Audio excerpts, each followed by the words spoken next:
actually can't believe it. The Nigerians are having a go at MTN again. I mean, last time it was all about, you know, customer records, data keeping, proof of address and all that crap.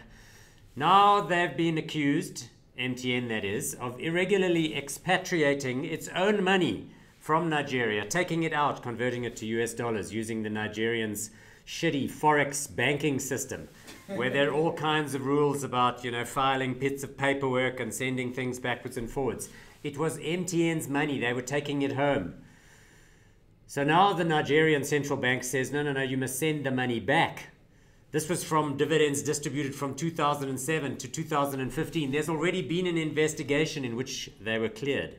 And in the meantime, the Naira, the Nigerian currency, has collapsed. What does it mean? They must send their own money back into Nigeria. Anyway, it's even a mistake to talk about the Nigerians like it's a single organized unit, the state, that is, because the presidency is quiet on this matter. Buhari, Osinbajo, nobody knows where they are on this issue. The central bank has got its own view, and then the Nigerian Senate. Everyone's accusing everyone else of corruption. Meanwhile, MTN's share price here in Johannesburg down by 20% plus. Ouch. We're now trading in the 82 rands a share area. I don't know, this is no way to treat your biggest foreign investor. Every now and then, every couple of years, give them a big snort clap. Hey, did you hear that the company Wonga is having to shut down because it's run out of Wonga? Yes, this is how it works. This is a British company that does payday loans. You know, short-term loans, short-dated, high interest rates. Did you know that Wonga was in fact started by two South Africans? Yes, their names are John T. Hurwitz and Errol Damelin. They moved to the UK and started it there. But what is it with South Africans and short-term credit and loans? Always seem to be getting into that area, making mistakes, getting caned and getting back out of it. Now, in this instance, what happened is that Wonga was very successful to start with its cute ads and, you know, compelling product, you could say. But the UK regulators found that after a while, you know, they just didn't check people's history and background well enough. They didn't really make sure that they were selling the loans to people that could afford to pay them back. Apparently, that's a problem in the UK.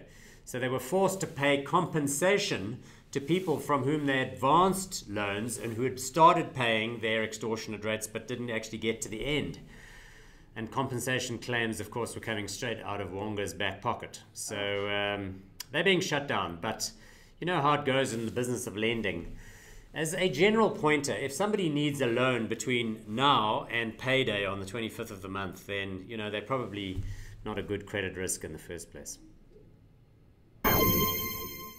So the Brexit talks are not going very well. No, they're going very badly, actually. Perhaps you heard, because the UK has this unrealistic sense that it's going to get a tremendous deal, whereby the EU actually wants to punish the UK for leaving because, you know, they're trying to discourage some of the other potential quitters in their ranks.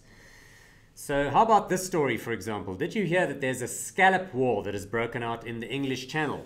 Sorry, the UK, they call it the English Channel. In France and the rest of Europe, they call it La Manche. Yes, that's right, La Manche. It means sleeve because of the way that it narrows as it goes into that particular geographic formation. So what we have here is mollusks, scallops that is, you know, the fabulous seafood, causing a war between British fishermen and French fishermen out in the middle of the night, chucking rocks at each other on their little fishing boats because the French are only allowed to fish for mollusks 12 nautical miles off the coast and only between May and October, whereas the British, they can go fishing there anytime they like. There are requests apparently for the Royal Navy to be brought in here. Things are getting really rough. Now, this is in the context of a functioning EU. Imagine what it's going to be like once the Brexit thing has fallen apart and the Brits are out and it's all bets are off.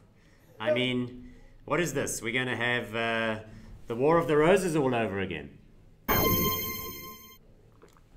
Finally, a Twitter debacle. No, I'm not talking about Trump. Not talking about the arsehole in chief, constantly gaslighting us on his Twitter account. This time I'm talking about Warren Buffett, the stock market grandpa, the Omaha, no, what do you call him? The Oracle of Omaha. Yes, not him. What we have here is a Twitter account purporting to be him, pretending to be him. So a couple of weeks ago, this account comes to the fore and it starts tweeting life advice.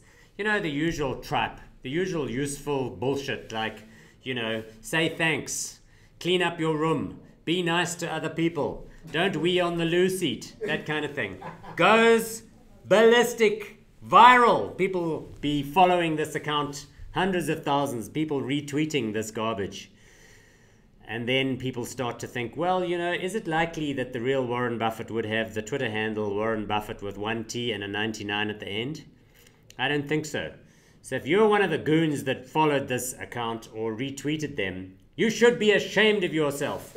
You're the kind of people that get an email from a Nigerian 419 scam that says, I have some money to distribute you because I am the Ben Bernanke, or, you know, I am the UN chief Kofi Adnan, or I am representing the late estate of Steve Bezos Jobs and I have $1 million to give you. No, come now, please.